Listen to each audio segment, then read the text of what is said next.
Good evening, everybody, and welcome to another edition of 108 Stitches Baseball Talk. MLB is back, and you know what? So are we. Well, I've got my core here for Tuesday night, so if you're looking for the regulars, look on your screen if you're on YouTube because you got it with myself, Mr. Opinion Rick Curdy. Welcome back, Rick. Hey guys, I missed everyone. Hope you're all doing well. All right, George Icorn.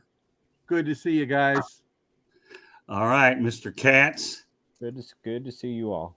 And we know that he's wearing his Yankee cap tonight if you're watching on YouTube. And we don't know who's on the front end of that cap, but we know on the back of it is Jordan Long. Welcome back, Jordan. Thanks for having me, Scott. It's exciting. I mean, spring training is here. At least players have, reported. So baseball is back. It sure is. And I really feel that we have an excellent crew that we're going to be able to sustain throughout the year. And I couldn't be more prouder of what we have. George Icorn will fill in when somebody's not available. Every now and then he'll be the fifth person on here. And everybody on this broadcast here is definitely capable of doing multiple shows. And when you have that kind of versatility, it makes a person like me very proud. Why am I wearing a Durham Bulls hat? Well, number one, I believe it's definitely one of the best baseball movies of all time. And yes, Eric, you can go out and bring out what you have. I just happen to have it sitting here because I was watching it the other night. Oh, were you really? I Wow. was. So there he is, Mr. Cat. I think it's the anniversary edition. I'm not positive. My favorite is Mr. Baseball with Tom Selleck, a very underrated baseball movie. That's actually a funny movie. That's actually a funny movie. Yeah, well, let's stay on course with Durham Bulls hat. And by the way, folks, just so you know, I didn't get this in North Carolina. It's not like all of us broadcasters are making mega dollars here like a lot of people. I found it at a truck stop for $6, and boy, it was just too good to pass up. So, what can I say? Go to truck stops and you can go to the clearance part, and then you can find some pretty good caps pretty cheap. We'll start off the show by sending a rest in peace to Tim McCarver. Tim McCarver, I believe, was on 2 World Series teams, wasn't he? I think the Detroit Tigers. He's better known for when he was on the Cardinals. I think he was one of the guys traded in the Curt Flood deal, the one where Curt Flood refused to be traded and eventually went to court to get the wheels rolling in free agency. Yeah, well, Tim McCarver, George, I believe he played the '68 World Series against the Tigers, right? Yeah, he sure did. They won. The Cardinals won it all in '67, and then they repeated as NL champions, but lost to the Tigers in that exciting 7-game series. And yep, Tim was the catcher for St. Louis. Yeah, for Bob Gibson. What an incredible team they had. Brock and all that. Oh, my gosh. Seriously. But a lot of people in our day and age know him as a tremendous broadcaster. Made it. Mm-hmm. I believe he won a Ford Frick Award at Cooperstown. Yes, he did, Scott. Yep. He was, obviously he was partnered with Joe Buck for a really long time. Say what you will about Joe Buck, but that's what he did. And it was him, Dick Allen, a very good player for a number of years, especially with the White Sox, were traded to the Phillies along with Curt Flood, but Curt Flood refused to go, challenging the reserve clause. Really? No kidding. He was also partnered with Jack Buck, if I remember correct, right? Now Michaels? Yeah. Right. And I think that number of times, yeah. Yeah, I think Al Michaels, didn't they have Jim Palmer on that crew as well? Yes, he did. Jim. Was he there for? I think he was there for Howard Cosell, right? Well, anything was an upgrade over Cosell, so we'll leave it at that. not a Cosell fan, Scott. Well, now that you actually brought it up, I don't like the guy. And Eric, you do set me up pretty good. I only met Cosell one time at the Orange Bowl, I believe in the early 80s. I was covering a Miami Dolphins game on Monday night. And I'll never forget when I asked Howard for an interview, he said, "No, what a snobbish guy that this is." So my backup plan turned out to be my best plan. That was O.J. Simpson. And O.J. Simpson. Oh, wow. He was really nice to me. Hey, listen, you guys got to understand, when you're a young pup like I was, like 19 years old, and, O.J. Simpson tells you at the back end of this interview, you did a good job. Forget about what happened later. He did NBC Sports. I remember he did NBC Sports for a long time. And he did a bunch of Avis commercials. Yeah, he was. I mean, it was like the Naked Gun movies, and I mean, he was just a very likable guy.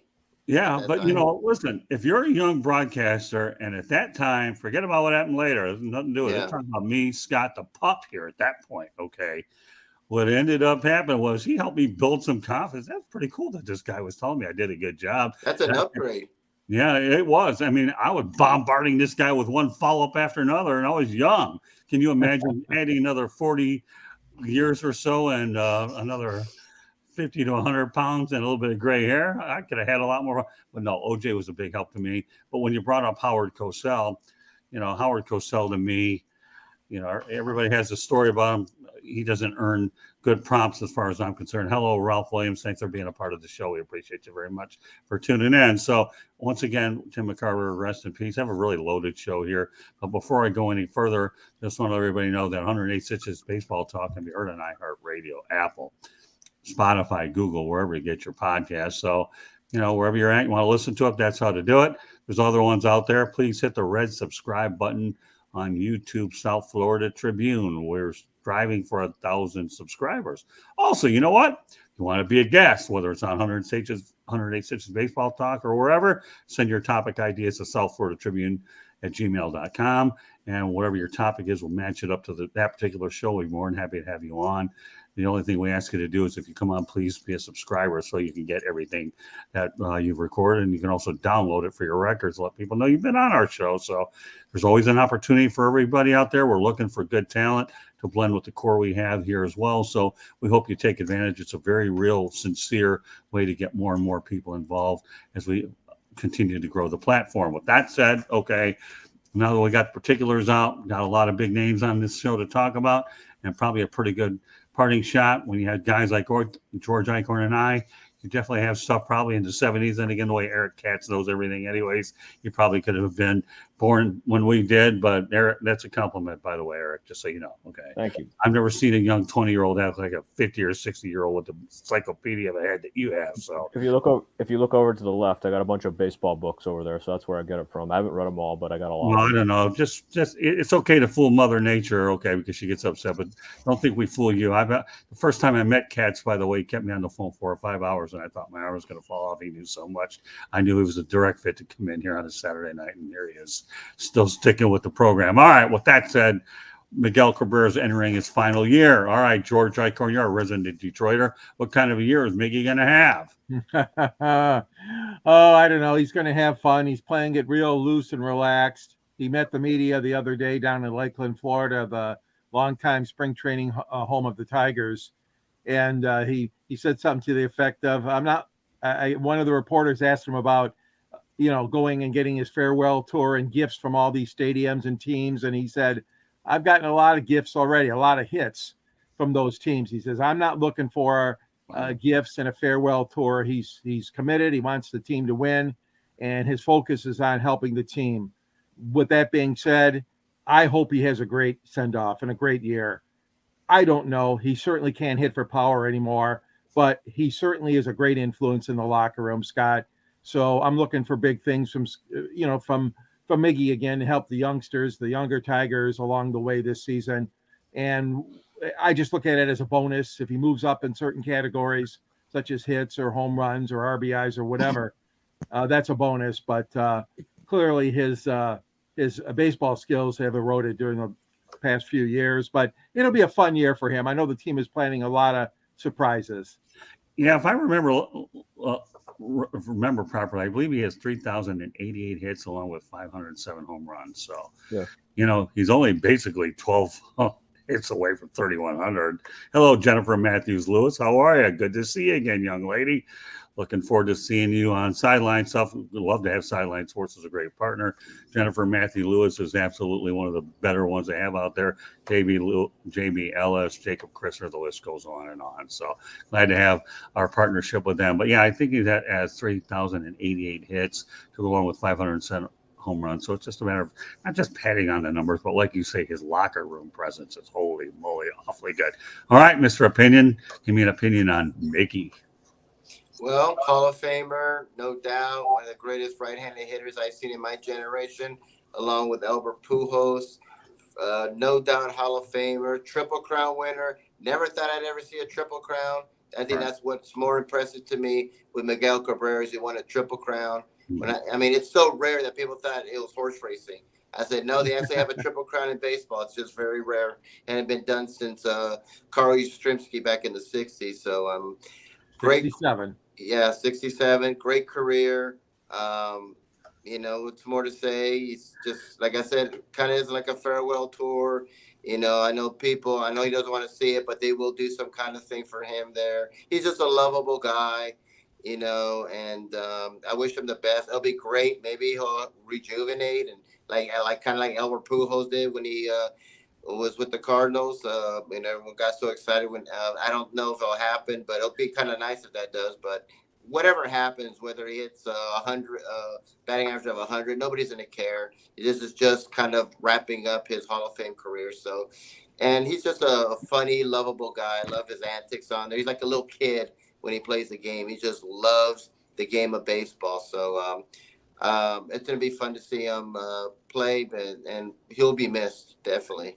Just to show you how far you really come along as a journalist, Curdy, when you first started out, you were greener than the hat you're wearing. To think you would even come up with an analogy of a triple crown between horse racing and baseball, boy, you really have come a long way. I saw it on Twitter. I saw. No, give Claire the credit. Take credit for yourself. I know we use Twitter. Come on, Curdy. I don't care where you saw it. Just own it and say you said it, and I'm giving you a compliment. Let's see if you can handle it. But yes, okay, Rick. I love the analogy, folks, to see now that he put the triple crown in horse racing along with baseball. That was awfully good. And that's something, Eric Katz. Can you top Rick Curdy with a one-liner also? You know what? Will Vogel has some comments, and they are very, very pertinent. So, all right. So, you know what? Before, Eric, you get to comment on them, you get to go ahead and read Will Vogel's comments about Miggy. Go ahead, Eric. Well, Miggy will be a DH this year, which I did definitely, because the guy will probably I know he'll probably make some appearances at first base for sure, because that's kind of what they do with guys who are late in their careers but still got a bat. But yeah, he'll probably definitely DH for the most part. And be a mentor young players. Yeah, I see it. He's the Tigers have gotten significantly younger since he's been there. So I think the roster is aside from Javier Baez, the roster is basically has turned over as it should be, because that team's kind of a little bit of a mess right now. I think mentoring young guys, I think that's fair. I think he'll be a DH for the most part too, but I think he'll be making some appearances at first base. Very good. Well, the higher brass has actually been talking a little bit about you today. There is a distinct possibility we'll bring on a show. We just don't exactly know when. So, you've been a really good contributor in the chat room. We'll give you another opportunity to express your wares at some particular point on the show. Hopefully when we invite you, we look forward to seeing you on the air. You'll be comfortable. We'll make whoever is on there will make you very comfortable. Well, you do a good job on there, but boy, you're a huge asset in the chat room, and nobody probably knows it more than Jordan Long. But Jordan, give me your thoughts about Malcolm Brown. Like Ray Curdy said, he's a Hall of Fame baseball player. He's done everything you could ask as a baseball player. He won a World Series in 2003. He's been an all-star, and I do agree with Will that he's going to be a DH. He's going to mentor the young players. It was just his time. I mean, I was surprised that last year wasn't his last year, but this year certainly is. It's just going to feel weird to watch Tigers games without Miguel Cabrera, but hats off to him. I mean, the best way to end a career in the World Series, I just don't think they're there yet for Detroit. But either way, though, as long as he's having fun, mentoring the young kids, that's all that matters. Well, the reality, Eric, is you're right. The Tigers are not in a great shape. They regressed a little bit last year, but why do you think they brought in general manager Scott Harris from the Giants? I like that move. I think it was a really shrewd move too, and they certainly have done bolstering the front office. Go ahead, Eric. I think Al Avila, he did a good job there. I just think the guy finally hit his ceiling, and his biggest sin was he just couldn't put the thing back together. Right. And you're right, but I really am intrigued by the Scott Harris hire, probably more so than what Al Avila did. So we'll move on. Yeah, I mean, with obviously with Miggy, I think Miggy's just looking to have fun this year. That's all he's looking at. I mean, of course he's going to say he's committed to winning, because what else is he going to say? Listen, he's going to have fun. What's the worst thing in the world if you can go out there now and have fun, but maybe at least have a 500 team? He's literally he's playing with. I mean, keep in mind too, the Tigers had a lot of people injured last year, and I think if Javier Baez can find his plates to discipline again, I think the Tigers will be better. Right. Well, you know what? No. I think and George would probably know it better than anybody because you're there directly in Motown. But if the Tigers can get close to 500 with Scott Harris in charge, I think it would be a great step forward. So, It would be, yes, yeah. if they So, can do that. Yeah. all right. So, anyways, one of the big questions here, and well, I have a really good bunch of stuff that'll fall in everybody's wheelhouse, but especially yours, Rick, because you got some timely opinions beyond your triple crown analogy. But we're gonna lead. We're gonna lead off. Yeah, that's one of the appropriate adjectives that we do use in baseball. Okay, because where will Shohei Ohtani be 1 year from now? We don't need anything elaborate. Maybe a few predictions with a little bit of an opinion. All right, Rick, go ahead. Where's it going to be next year? Will He be is going to the New York Yankees. I mean, with that short porch right there, man, that guy will hit like 60, 70 home runs. They want the big splash. They want the big names out there. I just think he'll go to the Yankees. Why not? Ruth, Gehrig, Mantle, DiMaggio. I mean, Jeter. I go on and on. Just legendary. That's where everybody wants to go. They're playing the big bright lights of the Yankees. I don't see the Dodgers. I totally see him going to the Yankees. So that's where Ohtani will go. All right, George, what do you think? Yeah, I can't, it's hard to argue with that, Rick. The Yankees certainly have deep pockets, as do the Red Sox and Phillies and the Dodgers and some other teams. But I don't know. The thing is can they afford it? Yeah, they can afford it. They'll be over the tax and everything. But it's hard to say no to that. It really is, because they want a big star. They always want the stars in New York. Let's face it, the Yankees, that's part of their allure, part of their history, Monument Wall. And I'm gonna say the same thing, the Yankees. All right, you know what? I love Will's comments are timely with Eric. You know what, Eric? We're going to have you, if Will keeps on the roll that he's on, you're going to read his comments, provide your own. All right, round two with you, Eric. Read them. Okay. I think Ohtani will. To tie to the Dodgers, I see it because this offseason, they were incredibly restrained. Like they didn't really go for the big move. They let Trey Turner go. They kind of played it in-house a little bit, developed the farm a little more. But I could see them that they were preparing to try and make a run at Ohtani. I've heard Ohtani, doesn't really want to play on the East Coast, and he obviously being, California's proximity to Japan's a lot closer than New York. I think, I could see the Dodgers taking a stab at him. The Dodgers are built to win. They're a contender for better or worse. I mean, say what you will about them letting Trey Turner go, but they got a really nice young shortstop right now who I think is ready to make an impact there. And I just see it being the Dodgers. I mean, everybody says the Yankees, everyone says the Mets, but the question is, does he want does he want to face that New York Heat? Because right now he's playing carefree with the Angels, who nothing in their minor league system, and all they have to show for it is him and Trout. Right. Good points. All right, Jordan. I have to go with the Dodgers. It just makes a lot of sense. Like Eric said, he doesn't want to go to the East Coast. I could see why Rick thinks he's going to go to New York because they're going to throw a lot of money. But honestly, if he wants to stay in the West Coast, it's the Dodgers because they're going to build a team around him. He's never been to the playoffs. So if you want to stay in the West Coast, it makes sense for the Dodgers. Yeah, conventional wisdom would tell you the Mets and the Yankees for some reason or another. The way the New York media is, and Steve Cohen definitely has deep pockets. But you know what?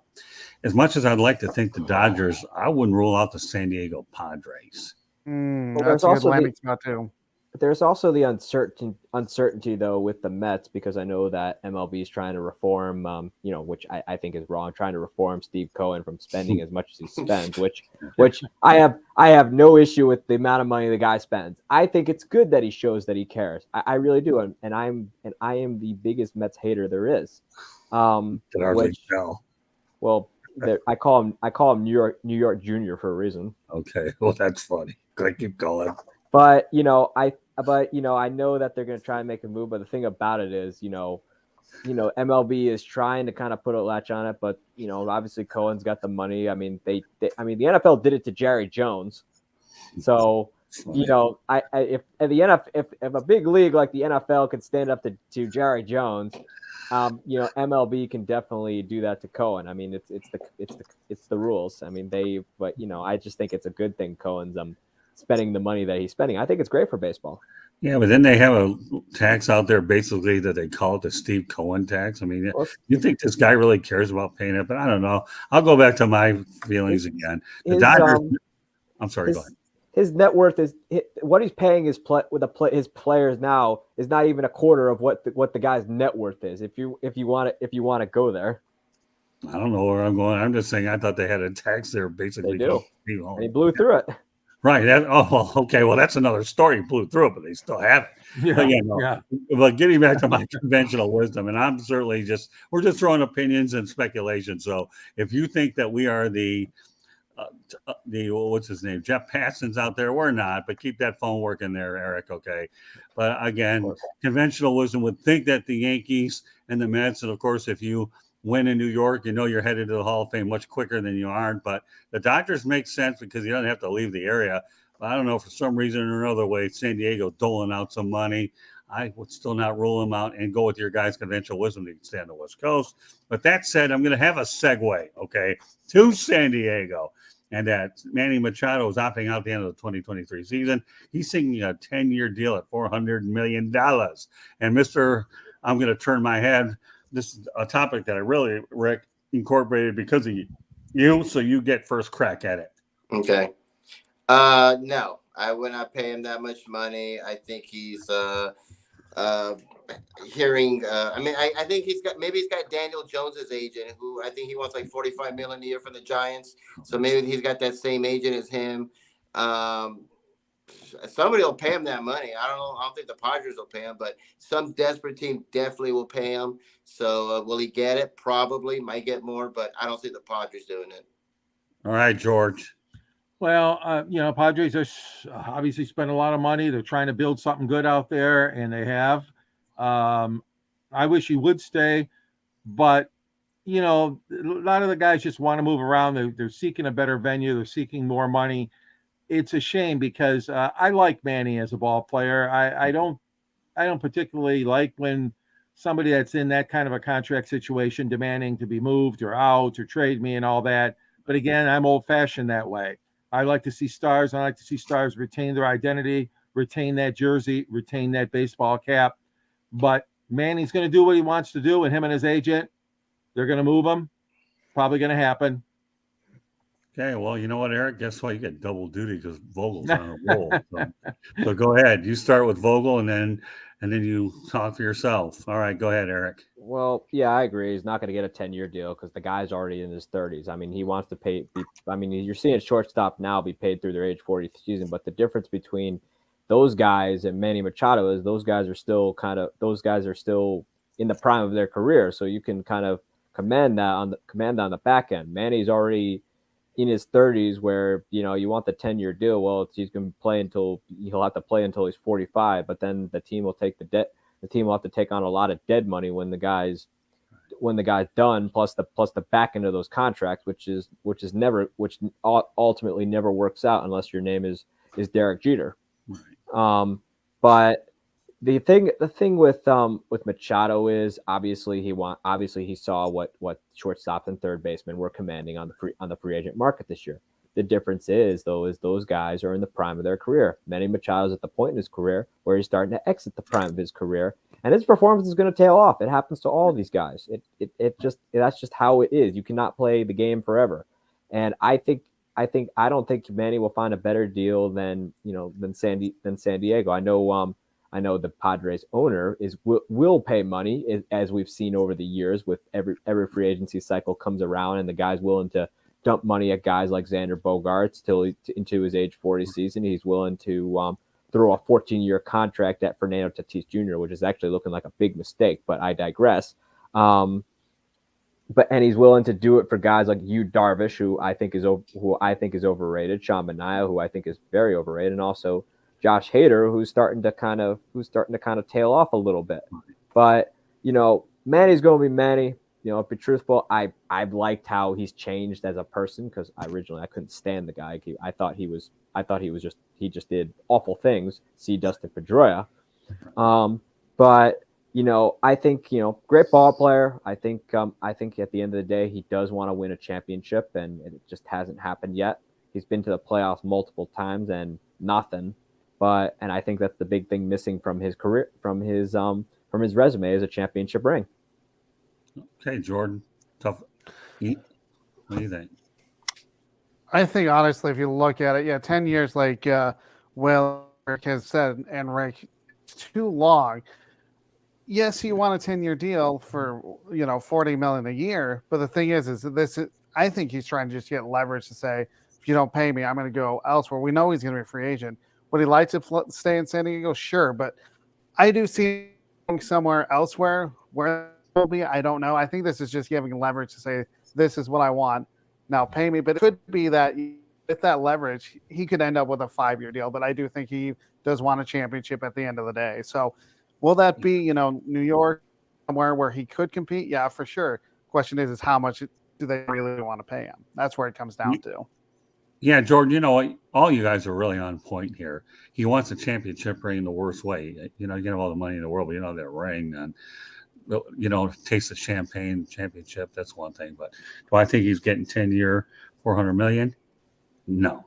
Okay. And why do I say not getting near 10-year, $400 million? Well, let's face it, unlike Latrell Sprewell, he has enough money to feed his family. So I had to go out there and throw that analogy. I remember that. Come on, man. I got to throw the Latrell Sprewell. And we were talking a guy that's got 10-year, but he's not getting that kind of money. And not when you see a guy that potentially, again, the key that we know in Detroit, and you know it as well, everybody here, that the back end of the deals are usually the bad part. You don't worry about the first 5 or 6 years, especially if you can stay healthy. And that's really where it gets tricky when it comes to baseball economics, is how it makes out on the back end. Think about it. Albert Pujols was a fraction of himself when he went to the Angels and didn't really play up to that contract on the back end. Don't get me wrong, he didn't do badly there. Certainly his better days were in St. Louis. So, all right, well, you know what? This is a topic I'm going to have a lot of fun with, and I mean a lot of fun with. So you ready? On February 20th, 1980, 43 years ago, Billy Martin was hired in the Billy Ball era and was born in Oakland, and he ended up managing the Oakland A's. Now, the A's record, in 1979 was 5,408. And, he emphasized bunting, the hit and run, strong defense, and durable starting pitching.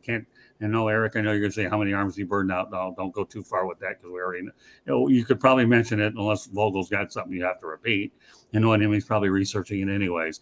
But I truly believe that Martin saved the A's from moving to Denver, because I know that Denver oil man Marvin Davis wanted to buy the team and wanted to move it there. But MLB said, no, yeah, I see Jordan nodding his head because he knows probably about it. But as a result, the record was 83-79. And in 1980, the greatest single season turnaround in MLB history.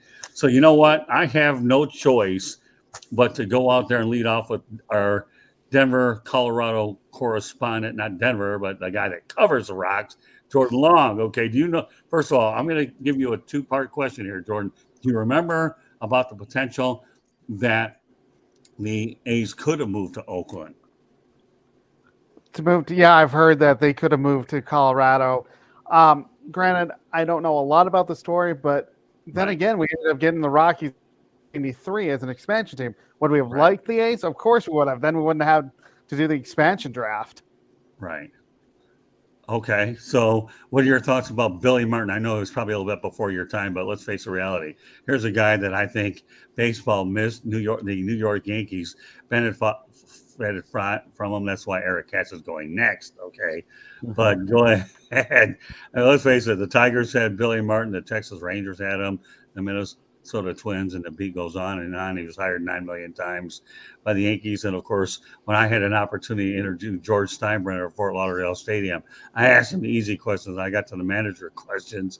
He got rid of me like he got rid of Ted Koppel. So, I don't feel bad if you're going to cut me off an interview. At least be fair to everybody. And the boss did.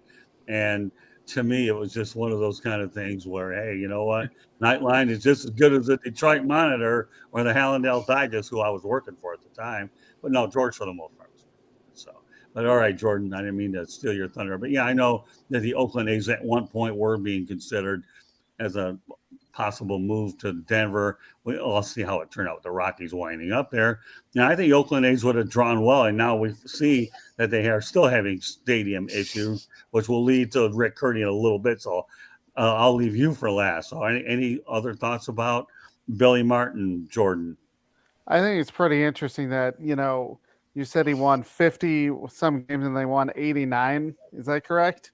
Yeah, what happened was the team was 54 wins before he got there, and then he And ended then- up turning around, which resulted in the large turnaround. Just to get a little bit of history on that. So, Which is still amazing. I mean, 50 to 80, and you don't see that very often. And that really did save the Oakland Athletics from coming to Colorado.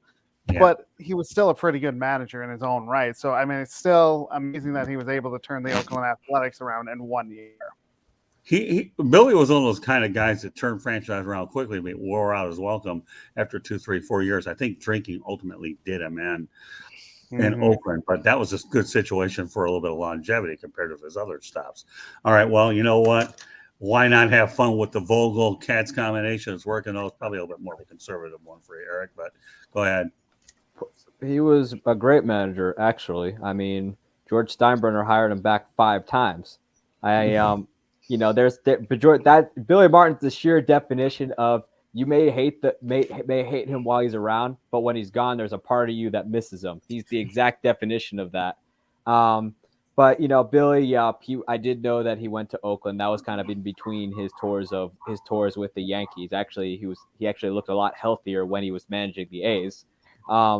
Overall, especially because he didn't have to deal with the stress of George Steinbrenner. Actually became the GM at one point of Oakland. I did know that that the A's were trying to move. I know Colorado was one of the many places that they were trying to move, but MLB basically gave Charlie Finley they basically gave him the finger saying not so fast. Which you can talk about Charlie Finley and Bowie Kuhn, but I digress there. Obviously Billy, obviously he actually got them to the playoffs against the Yankees, ironically enough, but the Yankees beat him, and it was a pretty bittersweet moment for him. I know that, and then eventually, Billy, like he does everywhere else he's gone, he wears out his welcome. They actually have a whole book about what he was doing with the Texas Rangers called Seasons in the Hell, which very funny book, by the way. But obviously Billy's drinking got in the way. I mean, it's a known fact throughout his career that he was an alcoholic. Obviously, they have stuff. Obviously, they don't have they didn't have the resources back then up until celebrities started doing it. But Billy was great for Oakland. He's from the Bay Area, so obviously bringing him back home was obviously to put the butts in the seats, and it did.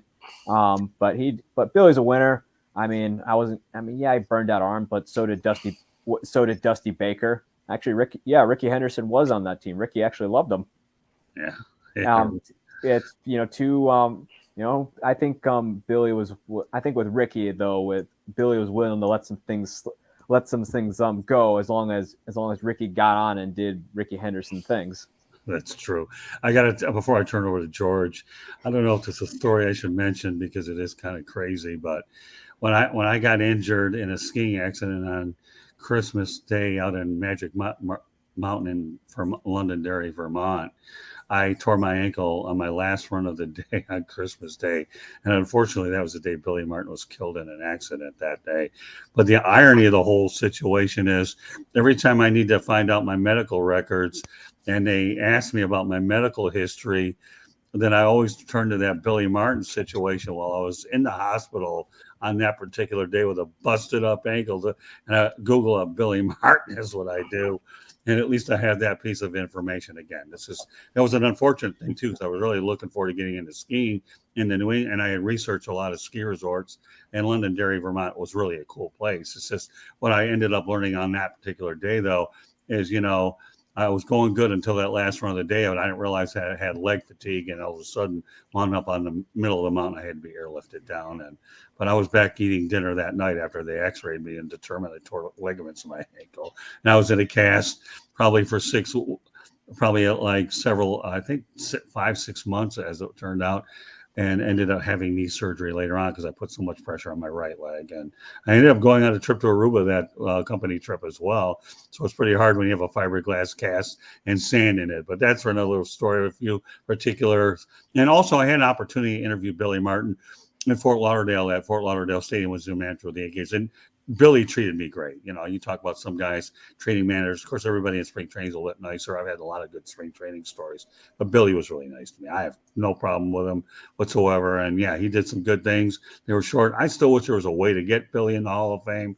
I really do. And I know that he's buried in a cemetery. I believe the same one, Eric, is Babe Ruth, isn't he? I'm not sure exactly, but he wrote on his gram, I may not have been the greatest Yankee, but I was the proudest, in typical Billy Martin fashion.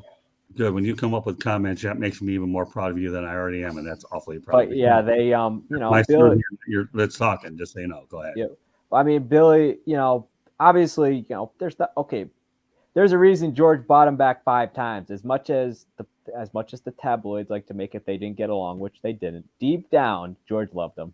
That's why he brought him back, because George knew that, you know, who else is the winner.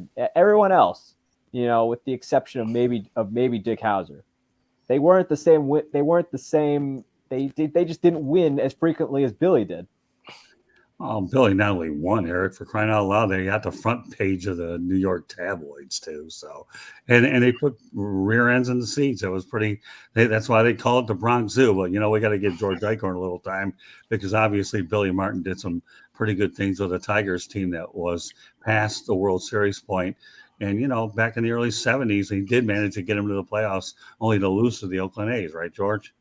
Yeah, and you know, when they first hired him here in Detroit, it was really out of the norm, because Jim Campbell, the general manager, and John Fetzer, the owner, were not known as being anywhere near radical. Right. And I considered the signing of Billy Martin as manager of the Tigers as pretty radical at the time. Right. But there were a lot of veterans. Woody Fryman and Duke Sims and you know, Jim Northrup was still around. There are a lot of veteran players here in Detroit at the time, and they sensed the need that Billy, and he did, brought them the division title. And like Scott said, they lost to Oakland in the playoffs. But yeah, Billy is a carouser. Billy has his reputation is notorious. I found it quite amusing the number of times that Steinbrenner would rehire him. In fact, they made a Bud Light commercial out of that. Yeah.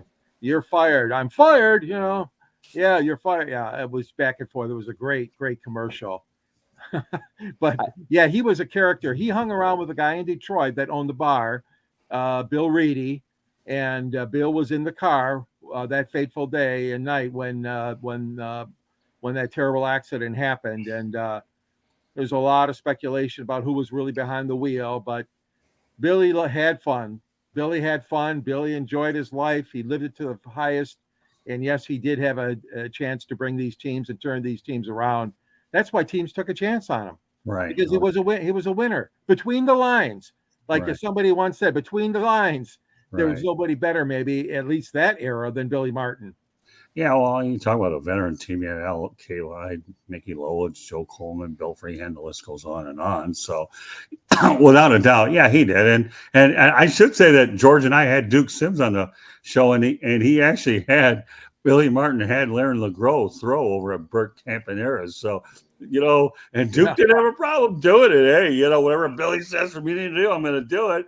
And, you know, I once many years later talked about Bert Campaneris and asked him if when I was working at the Tampa Tribune, I have a few stops in my pocket too. And he regretted that the whole thing happened, that it got to a point. But let me tell you, you want to talk about a slap on the wrist. All Bert Campaneris did was get suspended the first week of the year and then played in the postseason. So if that isn't the biggest slap in the wrist of baseball history, I'd like anybody out here to go out there and let me know otherwise, because I truly do believe that it is the biggest slap on the wrist in baseball history. And with that said, before I turn over to Mr. Curdy, we're going to go out there and put it out there again. 108 Stitches baseball talk can be heard on iHeartRadio, Apple, Spotify, Google, or wherever you get your podcasts audio wise. Go ahead and listen to us. please hit the red subscribe button on YouTube, South Florida Tribune. We are striving for 1,000 subscribers. Want to be a guest? No problem. Send topic ideas to South Florida Tribune at gmail.com. When we find that, but please subscribe as well so you can go out there and make sure that you can see your broadcast out there and download it. And then you'll have an opportunity to interact with any of us, regardless of what the show is. We'll make sure you have a wonderful time, prep you, so you sound the best you can. So please take us up on that offer. All of us are looking forward to meeting new people, expand. Please share the shows with your friends, family members, whoever. We would greatly appreciate it. Okay, now that I got that out, Rick Curdy, I'm sure you've had a chance to go out there and digest everything about Billy Bob, Billy Martin, anything Billy. Okay, what do you got, Rick? He was a larger than life person, not just in baseball, but in all the sports. I just remember him all the times he got hired and fired. You know, that was the big joke.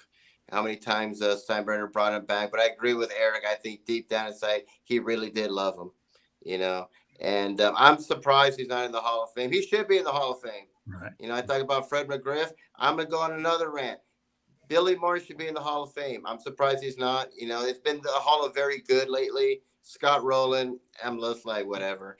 But Billy Martin should be in the Hall of Fame. He turned around teams, biggest turnaround in all of sports with the A's. And, you know, when he died, I remember when he died, it was sad to hear those breaking news. He died in a car accident. Right. And baseball lost a larger-than-life character. He's one of those people that you're glad he was gone, but then you missed him because he had that aura, and he was successful wherever he went. So, great. I think he was a great manager, very, very underrated. And I think he's more appreciated now than he was when he was living. So, but I think he should be in the Hall of Fame. All right, so Rick, I'm going to throw a couple of hypothetical questions at you, okay? This is just Okay. strictly for you, okay? How do you think the Oakland A's would have done in Denver? I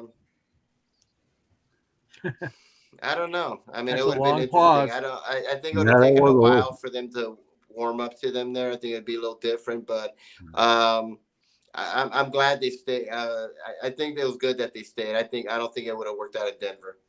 Okay, fair enough. And we know that you've been outspoken on social media about the Vegas situation. They're gonna go. It's just Right. inevitable. I mean, Right. now you have a commissioner that's telling them go because they'll make billions and billions and billions of dollars if they go to Las Vegas. It's all about the money. Yeah, Whereas but Oakland, it's just nothing. Curdy, you can't sit here and hide behind that camera and tell me you want him to go to Vegas because it gets Charlotte closer to the team. Come on, Rick. Of course, once Oakland goes to Las Vegas, Right. once Tampa gets situated and they get their stadium, either it's insane, whatever happens, once those two are resolved, they'll expand. Right, and I'll tell you what, like I said, I love Billy Martin, and I'm glad he did great things wherever he did. But I think one of his most impressive acts was what he did in Oakland, probably more so than any other stop. That's what I think. And you know what, Rick, from what I heard, and I've been watching more and more about social media, not on the TV as much as I used to be, because I have to tell you, during Super Bowl week, and I know Jordan Long, he did some good work out there during the Super Bowl. I enjoyed not watching TV. I'm just so sick and tired of being flooded with repetition. So I've been working the phone a little bit more. But I can tell you right now, the way things are really playing out there to me, Chris Russo went on the Dan Patrick show and admitted, to your point, Rick, that Scott Rowland ended up being the Hall of Very Good. And Chris Russo went ahead and done that. So Fred McGriff, and I'm just befuddled why Helton is not in the Hall of Fame. He should be in there, not Scott Rowland. You look at his numbers. They're not Hall of Fame numbers. I like Scott Rowland, but he's not a Hall of Famer. It should have been McGriff, Helton, and Billy Martin needs to be in the Hall of Fame. I'm sorry. Good. He's a great manager. Good. You keep bringing up Billy Martin once in a while, and we're going to keep bringing it up and put you on the spot when the situation presents itself. Well, I've got really no choice in this broadcast but to defer to Eric first because it's a suggestion that he made. So I'm going to let Mr. Katz explain what I'm about to talk about. With that said, could this be it for Corbin Burns in Milwaukee? EK, what do you say? Given the scathing review he gave the other day, and given that, at the end of the day, the Brewers are the smallest market in Major League Baseball and have a hard time, and they can't retain their stars for long periods of time, except maybe one, maybe two. I really think it's the end. The Brewers didn't want to give him that money. They were about $750K apart, which I think is a little petty if you ask me. But ultimately, I think that it is the end. I personally have enjoyed seeing him pitch. I was at the game in 2021 when he struck out 13 hitters. I was at his playoff start in 2021, and I was able to see a little bit of him in 2022. I mean, just a dominant pitcher, just a very quiet blue collar guy. But I think that I think it is the end. It's been awesome. It's been real with him, but but for what he's done in such a short time, back-to-back All-Star appearances, he's got a Cy Young to his name, as well as he led the league in strikeouts last year. The guy's going to be able to command. I don't think Garrett Cole and Max Scherzer dollars is accurate, because both of them were at the time just the most dominant pitchers in baseball up to that point. I think he's going to command a very high salary, and I just don't think the Brewers can afford it, and they'd be better off, depending on where they are in the playoff race. Don't do it when you're in first place. They'd be better off trading them for prospects. That team can develop pitchers like none other. They got a really nice pipeline down there. But they need hitters. They cannot hit. The only two guys in that lineup that seemingly hit, and it's either a home run or whatever, is Willie Adames and Rowdy Tellez. That's it. This team needs guys that can put the ball in play. It cannot be a home run or nothing team. It's why they fell off like they did, aside from when they traded Josh Hader, but their home run or nothing approach didn't help them. Well, go ahead. I told you you get double duty with Mr. Vogel, so go ahead. I think Burns is gone. Well, he's been on the trade block a while. He's been rumored, but the Brewers haven't. The Brewers weren't going to be stupid and trade him after a Cy Young year. I don't think he's been on the trade block that long. I think now things are starting to pick up, especially you got 2 years of club control. The Brewers can pretty much just empty someone's farm and potentially build something hopefully better. But I don't think he's been on the trade block that long. I think that this season could be a real determiner on what they decide to do, because I don't think they're going to get him back. But no, this is probably the first year where he's actually been seriously being, I'd say, hung out there for teams to kind of bite the bait. Yeah, shopped a little bit is what you're probably referring to a little bit. Yeah, I think this is the first. I mean, I'm sure he's come up in conversations. I'm sure teams have checked in on him, see what's happening. But this is the first time where I'm starting to think a for sale sign is going to be in his backyard. Fair enough. Okay, Jordan. I have to agree with Eric. I mean, you don't trade him right now.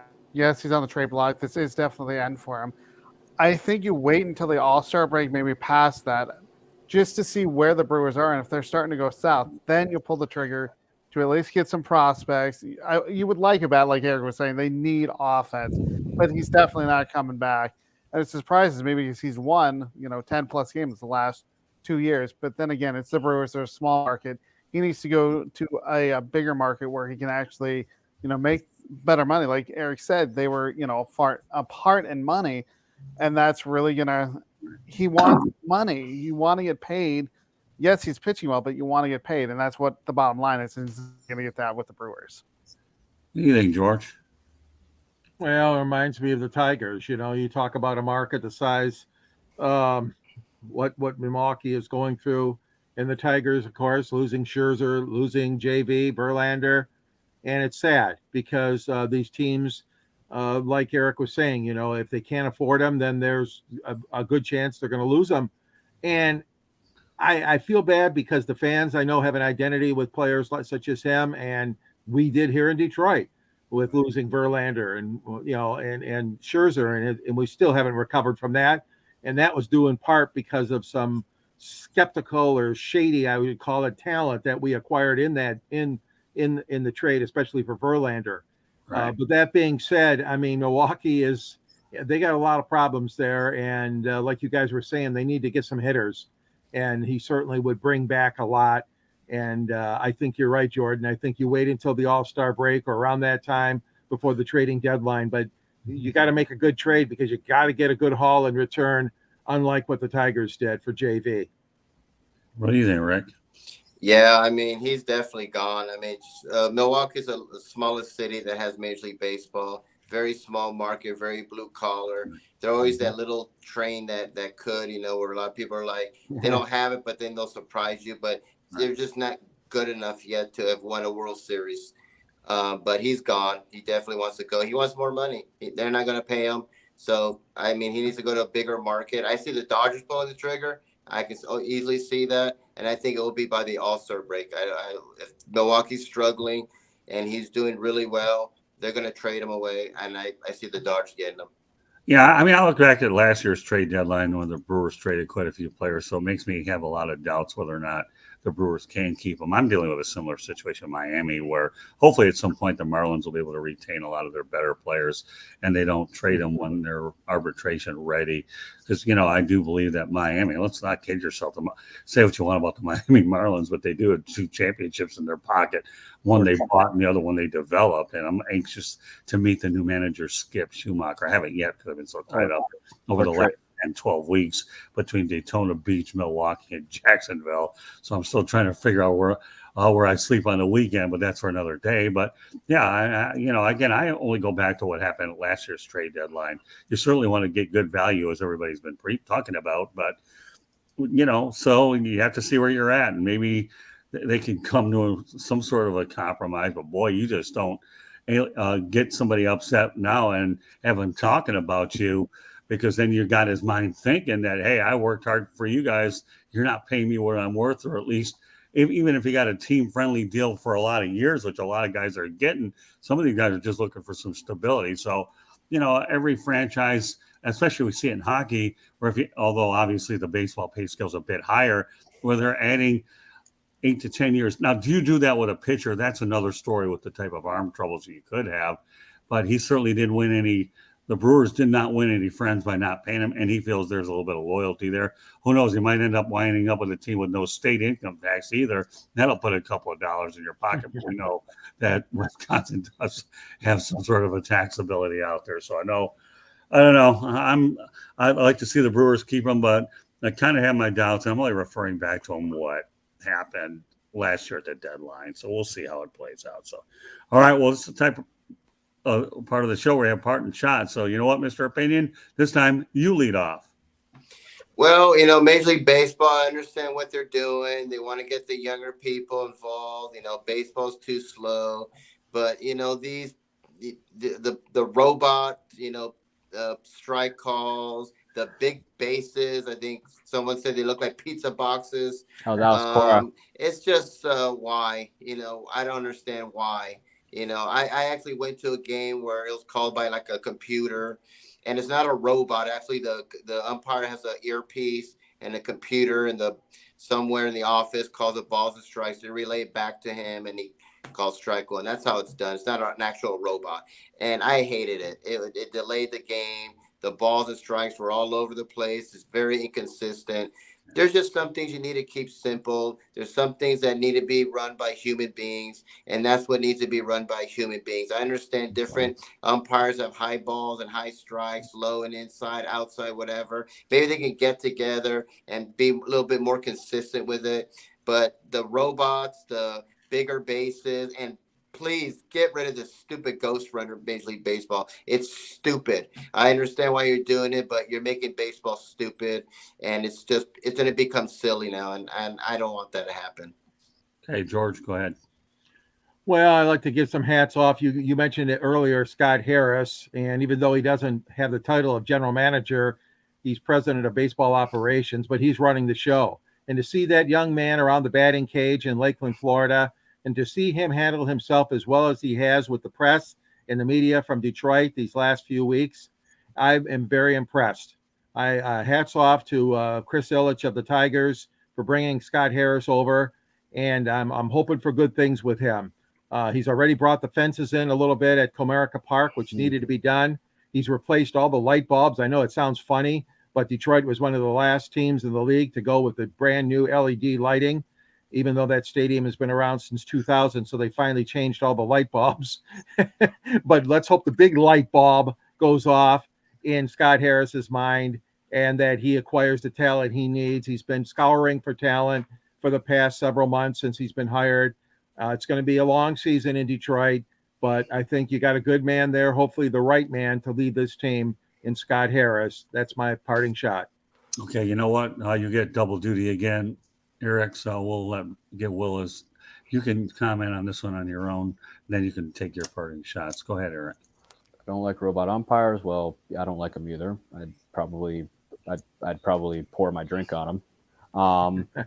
They bigger bases. I think they're a little too big, but the bases they had. I mean, I think just with the way the fields are now, it's very easy to slide over what the bases were. So I think I'm going to say it was a little more fairer, just because instead of natural grass and now things have become more things. There's more turf now than ever. So I think there's a little. I think that's fair. Let's.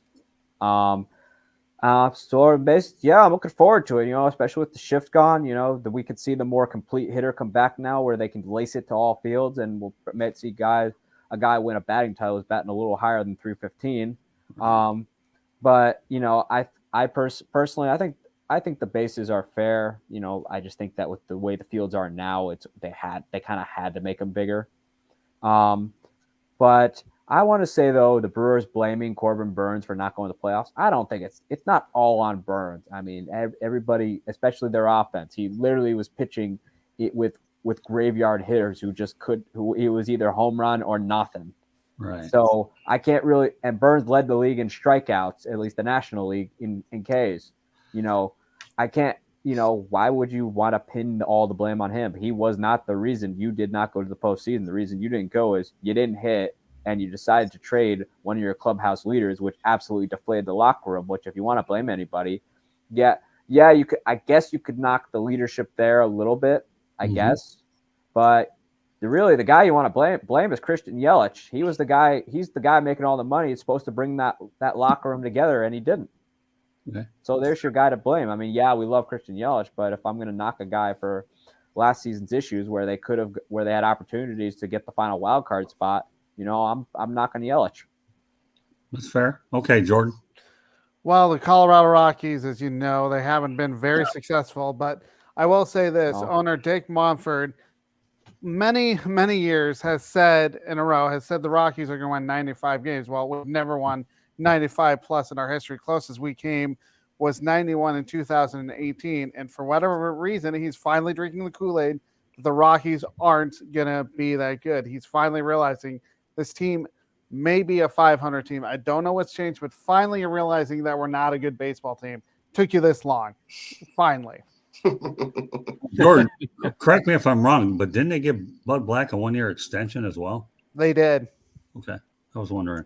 All right, well, I got a parting shot like no other because you guys stayed on the baseball stuff. So you ready for this one? A real good, but there's a little bit of baseball involved in this one. My parting shot actually is that the NFL fined Marshawn Lynch $1.2 million for not talking to the media. And now he's at Amazon. Guess what? Steve Carl didn't talk to him either, but MLB wasn't finding anybody there. He just got sick and tired of the Philadelphia media. But my spring training story was when I got smart, okay, and I knew I couldn't talk to Steve Carlton. I went after a guy by the name of Von Hayes, who was traded in a multiplayer deal. And when one of the fans out there and yelled criticism toward Von Hayes, that's when I started my wheels were turning even as a pup.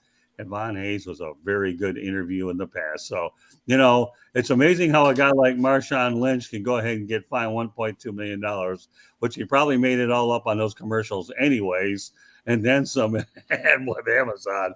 But you know what? What the heck? Baseball's back. I wanted a lighthearted parting shot, and as I always look, I said, you know what? This is an ideal one. And you know what? For tomorrow night, when we do the Sports Exchange on Wednesday night, I'll give you guys a little teaser out there. I'm bringing this on as a topic for the crew to talk about tomorrow night. Tonight, it was my parting shot to introduce it to you guys. All right. So why not, Marshawn? But now that you're one of us, at least, you know what? Now you treat us the way as colleagues instead of adversaries. So, with that said, we're going to start off with Jordan. Let everybody know they can hold it. You can find me at SportsScoop1 on Twitter. You can find me obviously here on 108 Stitches on Tuesday nights. And anywhere I need to be on the Sideline Sports Network, I'm on many, many shows. As for me, I have a blog that I write Mondays through Thursdays with podcasts on Fridays at sports-scoop.com. Go ahead, Eric. You can find me on my Twitter at Sports Team News, or you can find me on the blog I write for, Belly Up Sports, where I write all about all things baseball. Okay, Rick. You can find me on my website, www.charlottebats.com. We have a petition on there. Please sign it. We're trying to bring Major League Baseball to Charlotte, North Carolina.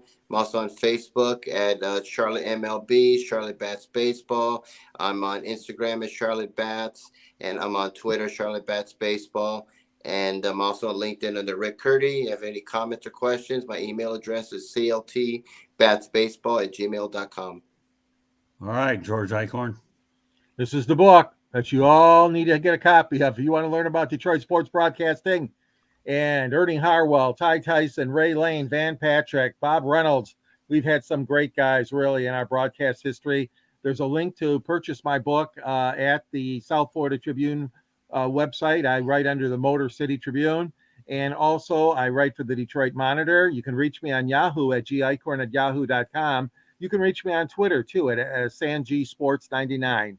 And Scott, you are in this book. I know when you interviewed Muhammad Ali and Jimmy Connors, two of the greatest names in modern sports history, and you got your start here in Scott, as you and I in Detroit. I mean, as you and I both did at the old WXYZ ABC owned and operated. Yeah, George and I have only been together 43 years. That's all. So what the heck? Amazing. Yeah, it's amazing. You know, what color was your hair, Scott? Well, you really want to know? It's gray. Okay, Eric. I mean, you're asking me a question that's obvious, but there's still some there. The haircuts do come into place once in a while. So. I'm talking when you started, before you. Oh, definitely. Let's see. It was brown. Yeah, it was definitely dark brown. There was a lot of it. I had to get haircuts for a long time. My late mother went ahead, and there you go. Oh, look at that! Look at that guy. Yeah. Look at that guy. It's long hair. It has the same. Wow, you look pretty good. George got the flashing lights on there. He's in Hollywood, but yeah, my mother used to cut it, and then I had her successor cut it, and they were doing a good job. I don't have to get it cut as much, but I still do it every now and then. So who knows? As far as our contact information, you've seen the email address all night, southfloridatribune@gmail.com. My Twitter information is @TribuneSouth. And I'll go ahead and read this one more time, or for those that you are listening to us or that are watching us, that Inside 108 Stitches Baseball Talk can be heard on iHeartRadio, Apple, Spotify, Google, wherever you get your podcasts. Good stuff, man. You guys are fantastic. Please hit the red subscribe button on YouTube, SouthFloridaTribune.com. We are striving for 8,000 subscribers. And last but not least, I'll say it one last time. I hope the repetition doesn't disturb you folks. But if you want to be a guest, send southfloridatribune@gmail.com. And you know what? You send it to us, and I'll put you on a show wherever your comment fits in.